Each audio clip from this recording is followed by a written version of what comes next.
गायत्री परिवार के संस्थापक परम पूज्य गुरुदेव जी कहा करते थे 21वीं शताब्दी उज्जवल भविष्य के रूप में आ रही है। उज्जवल भविष्य के रूप में 21वीं शताब्दी का स्वागत करने के लिए आज पंचम दिवस हम सब दीप महायज्ञ के अवसर पर यहाँ पधारे हुए हैं। अभी दीप प्रज्वलन दीप यज्ञ होगा। भगवान ने मर्यादाओं में रह करके धर्म की स्थापना करी। परित्राणाय साधूनां विनाशाय।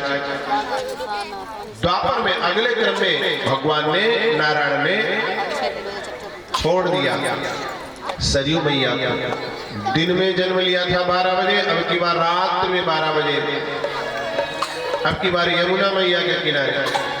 पहली बार राजघर में जन्म लिया था राजमहल में, अब की बार कारागार में। तब की बार सूर्यवंश में थे, अब की बार चंद्रवंश में। उद्देश्य नारायण का विष्णु का यही होता है। असुर मार थापय सुरन भुज उठाए तृण कीन, धर्म संस्थापनार्थाय। एक ही उद्देश्य है। भगवान की जितनी लीलाएं हैं, कह रहे हैं कात्यायन ऋषि, परमात्मा की जितनी लीलाएं हैं केवल एक उद्देश्य की पूर्ति के लिए है। परित्राणाय साधूनां विनाशाय दुष्कृतां, धर्म संस्थापना, धर्म की स्थापना के लिए, गौ की रक्षा के लिए, वेद की रक्षा के लिए, संस्कृति धर्म की रक्षा के लिए भगवान जन्म लेते हैं। और भगवान के काम में जो सहयोगी हो जाते हैं वो तो और ज्यादा पूजे जाते हैं। हनुमान जी महाराज भगवान के काम में सहयोगी बन गए, तो जितने मंदिर हनुमान जी के हैं उतने मंदिर तो उनके प्रभु श्री राम भगवान के भी नहीं है।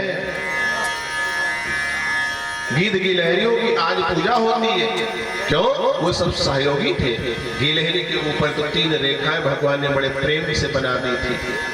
जब सागर काटा जा रहा था, सब मिट्टी डाल रहे थे, पत्थर डाल रहे थे, गिलहरी को भी लगा कि रावण मरना चाहिए, गुंडाई खत्म होनी चाहिए, माफिया राज जाना चाहिए। सब सहयोग कर रहे, हम ही सहयोग करेंगे, ज्यादा ना सही, एक वोट ही सही, हम ही देंगे। उसने भी अपने आप को गीला किया और बाहर जाकर के बालू में अपने आप को लपेट लिया।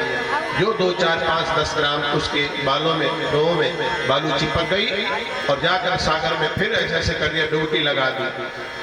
गीली होए जाए बालू को चिपकाए, सागर में डुबकी लगाए।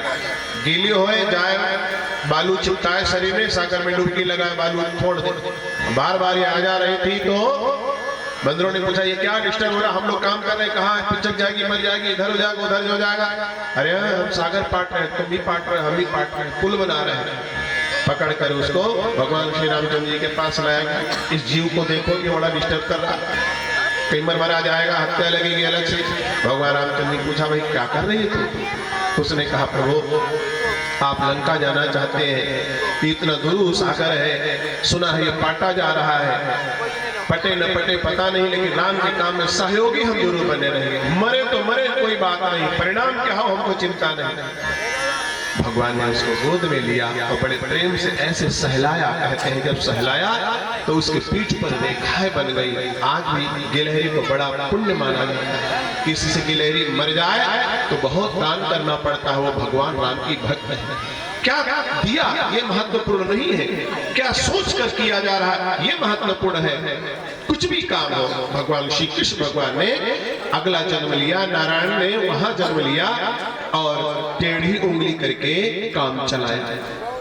पहले तो बांसुरी बजाई, यानी समझाया, समझाने से मान जाओ तो भला। फिर माखन लूटा, क्यों? अनावश्यक टैक्स दिया जा रहा था कंस को, नहीं जाना चाहिए।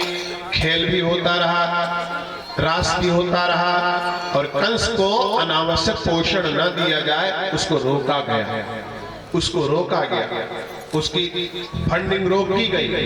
विरोध किए जाने पर उसने राक्षस भेजे, मारने का षड्यंत्र किया। आज भी कुछ है, फुलझड़ी छोड़ देते, कहीं दिल्ली में ब्लास्ट कर देते, कहीं कुछ कर दिया करते, जैसे युग के प्रवाह को रोक लेंगे। उज्जवल भविष्य लाने वाला है भारत में आने वाला, उसको जैसे वो रोक लेंगे, नहीं रोका जा सकता है। षड्यंत्र करके अपने ही दरबार में बुलाया कंस ने और बुलाकर कहा यज्ञशाला में आइए। भगवान ने आप सब जानते हैं उसका कंस का भी वध कर दिया। उसके माता पिता कारागार में पड़े हुए थे, नाना नानी सबको निकाल करके राज्य की स्थापना करी और फिर भी पूरा नहीं हुआ तो महाभारत करवा दिया, भले ही अपनों का बलिदान करना पड़े। चक्र भी उठाया, बांसुरी भी बजाया, समर्थों के लिए और असमर्थों के लिए, भगवान सब के लिए होते हैं। भगवान श्री कृष्ण की महिमा अपरंपार है।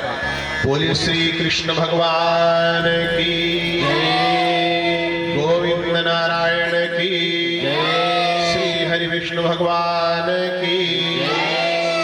अभी दीप कराना, इसलिए जल्दी जल्दी चलते चल रहे हैं।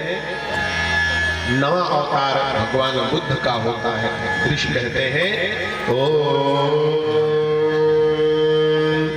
बुद्धावतारो नवमो बुद्धिं धर्म स्थापित संघं प्रधान रूपेण स्वीचक्रे जनमंगलम् तपः पौरुषशक्त्या संघमुश्चान्तनानिर्णां व्यवधाभूयशतान् सर्वान् प्रेषयामास भूतले। बुद्धावतार नवम अवतार नारायण ने बुद्ध के रूप में लिया। बुद्ध ने जब देखा राजमहल में पड़े, उनको कुछ पता नहीं था कि बीमारी क्या होती है, बुढ़ापा क्या होता है और मरना क्या होता है। एक बार भ्रमण करके निकले तो आदमी खांस रहा था, बहुत बीमार था, बड़ा परेशान था। तो अपने मंत्रियों से पूछा, ये आदमी कुछ अजीब सा लग रहा है। सारे बीमारों को हटा दिया गया था, बूढ़ों को हटा दिया गया था, बहुत सुंदर सुंदर वातावरण दिया गया था, लेकिन ये आदमी कुछ अजीब सा लग रहा है। बोले ये आदमी बीमार है। ये बीमार क्या होता है? बोले कब रुग्ण हो जाता है, शरीर है, मशीन है, खराब हो जाती तो आदमी बीमार हो जाता है, इसलिए परेशान है। चले आए घर में, सोचते थे ये बीमारी भी होती है, शरीर में बीमारी भी आती है। उन्होंने कभी बीमारी नहीं देखा था, कभी दुख नहीं देखा था शरीर का। फिर कभी भ्रमण करने के लिए निकले तो देखा एक बहुत ऐसा आदमी है जो सूख करके छुहारा हो गया, कांटा हो गया, उसकी आंखें धस गई हैं, उसकी चेहरे में सिकुड़े पड़ गए हैं, पसलियां सब गिनी जा रही हैं, झुका जा रहा है, पहले बिल्कुल टेढ़ा टेढ़ा, हाथ में डंडा सली। बोले ये प्राणी कौन सा?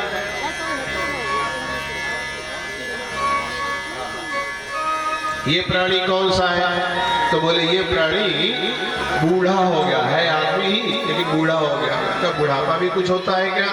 बोले हाँ बुढ़ापा होता है। तो सब कोई बूढ़ा होता है क्या? हाँ सब कोई बूढ़ा होता है। सब कोई बूढ़ा होता, हम भी बूढ़े होंगे। चुप हो गए। बोले हाँ हुजूर होता तो सब कोई बात ही होगा। बाहर चले आए, अरे बाप रे बाप, ये भी होगा शरीर का। फिर भ्रमण करने के लिए निकले तो चार आदमी चिट्ठी पर राम नाम सत्य है, सत्य बोलो। ये क्या हो गया, ये क्या है, ये तमाशा क्या? तमाशा नहीं, ये आदमी मर गया। पहले बीमार था, बूढ़ा था, मर गया। ये मरना क्या होता है? जो जन्मा है मरेगा। दीप प्रज्वलित कर रहे हैं, माननीय। अग्निनय सुपथाराय अस्मान् विश्वानि देव वायुनानि विद्वान् यो योधस्मान् जुर्मानवेनो ओष्टां ते नमः रोटिं विधेम। ओम ज्योतिपुरुषाय नमः।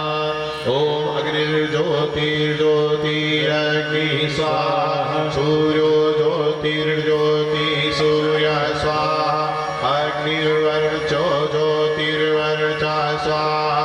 सूर्यो वर्चो ज्योतिर्वर्चा स्वाहा। ज्योति सूर्य सूर्यो ज्योति स्वाहा। ओम ज्योति पुरुषाय नमः। बुद्ध भगवान ये सोचने लगे कि लगता है शरीर बीमार पड़ता, शरीर बूढ़ा होता, शरीर मरता भी है। बस उनको वैराग्य हो गया, ये शरीर सत्य नहीं है, सत्य कुछ और ही है। अपने बेटे को छोड़कर अपनी पत्नी यशोधरा को प्रणाम करके रात्रि में चुपचाप घर से निकल गए और भ्रमण करते रहे, सत्य की खोज में भ्रमण करते रहे। कर्मकांडों में उनका विश्वास नहीं था, चुपचाप बैठ गए एक पेड़ के नीचे और उन्होंने बुद्धत्व की प्राप्ति करी। और जब प्राप्ति हो गई तो उन्होंने 3 प्रमुख बातें कही। बुद्धम शरणम गच्छामि, ऐ मनुष्यों अपनी बुद्धि के शरण में जाओ। लोग क्या कर रहे हैं, क्या कह रहे हैं, इस पर नहीं, अपने विवेक की शरण में जाओ। बुद्धम शरणम गच्छामि, अपनी बुद्धि की, अपनी प्रज्ञा की, अपनी विवेकशीलता की शरण में जाओ। तुम्हारी अंतरात्मा जो कहे वो करो। दूसरा उन्होंने उद्देश्य दिया, संघम शरणम गच्छामि, समूह के शरण में जाओ, अलग थलग नहीं रहो। लकड़ी कोई भी तोड़ दे पतली सी, और उन्हीं पतली लकड़ियों को एक बंडल बना दो, गट्ठर बना दो, फिर कोई तोड़ नहीं पाता। एक झाड़ू की सीख को तोड़ दो आसान है, लेकिन झाड़ू एक साथ कर दो तो वो कूड़े करकट को बाहर फेंक दिया करती, ताकत बढ़ जाया करती। एक उंगली अलग सामर्थ्य है, उंगलियां जब एकजुट होती हैं तो अलग सामर्थ्य होती है। संत समाज, एक विचारधारा के लोग, धर्म की स्थापना के लोग, राष्ट्र भक्त एक साथ एकजुट जब होंगे तो उसकी ठमक अलग ही होगी, जैसे कि आजकल दिखाई पड़ रही है। बोलो भारत माता की जय। संघम शरणं गच्छामि, बुद्धम शरणं गच्छामि, महत्वपूर्ण उन्होंने उद्घोष किया और मना कर दिया। एक बार कोई घोड़ा लेके जा रहा